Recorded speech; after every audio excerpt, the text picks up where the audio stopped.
What's going on, guys? Got a cool little gift here, and I'm setting it up right now. It's a worm factory from Uncle Jim's Worm Farm. This is what it looks like. Comes with a little garden tool and a scraper and a thermometer to make sure it stays between 40 and 80 degrees. And it comes with this nice scraper to get all the worm castings out. Comes with 4 levels, 4 different bins to start with, and you can order more. And right now I just got some compost I've been making for the last year, and I got some greens, just some grass clippings on top here. And yeah, I'm preparing their bedding with newspaper and cardboard. This is some cocoa coir they sent with the bin, actually, and some pumice and some glacial rock dust. And then for the browns, I'm going to be adding some weed trimmings. And then for some greens, I have the grass trimmings, and then I have just kitchen scraps and some moldy bread for their food.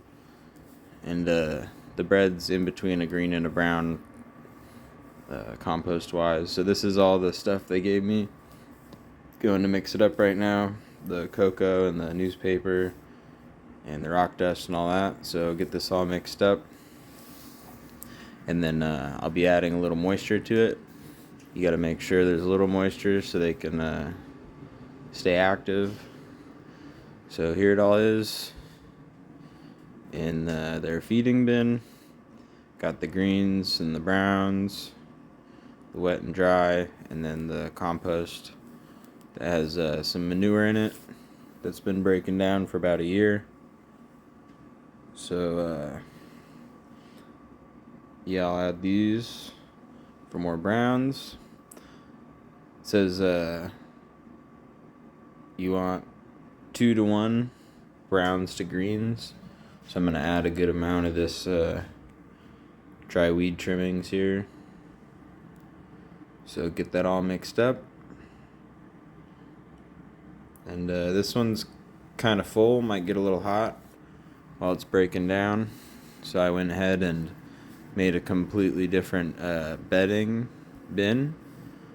And normally they say just to start off with the one and to feed light, but I'm just going to make this separate bedding bin with my can of compost and some peat moss with newspapers and a little bit of moisture in there. So this is what the bottom looks like, and we got to get the bedding bin on there. And then I'll put the feeding bin on the top. And after I get this dialed in, I'm going to be using my big black and yellow totes, and I'm actually going to set up a really big version of this once I get this going good. So yeah, I have room to store my stuff here. My extra stuff, I still have some glacial rock dust, and I'll be able to store that in these bins, the extra bins, until I start using them in a few months. And these are supposed to double their population about every 2 to 3 months. And yeah, I'm going to add some water here. Make sure it's nice and moist. I didn't have any water dropping through after about 30 minutes. I'm going to add a little water. This is before I've added any worms too, so this way they'll have a nice moist home, easy to move around in. So I only added about a half a gallon to a gallon of water for this whole thing, for the 2 bins. And that's it.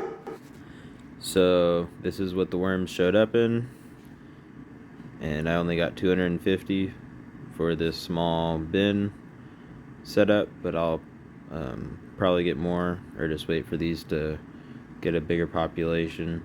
So I got a hole dug here after I got everything set up. This is the bottom tray, and you can see the water is dripped down, and kept it nice and moist. Make sure there's no stragglers in there, and I'm just going to spread these around and make sure they're spaced out, and get it mixed up into the top layer here a little bit. And I'm actually going to leave some of this drier stuff that they came in, just so if they want to stay in a drier area, they have that option. And then I'm going to add the bins, or the feeding bin. Just have one of them at the moment.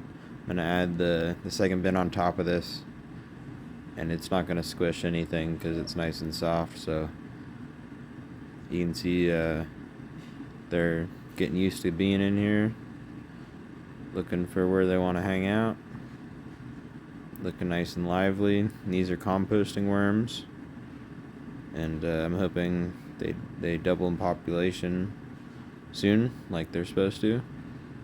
And these are the instructions on how to keep them fed and how to keep the bin set up. And also they sent me these mealworms that are actually alive. I'm going to feed them to my chickens. So yeah, pretty good start and setup here, and hopefully it goes good. And I'll build a bigger setup soon.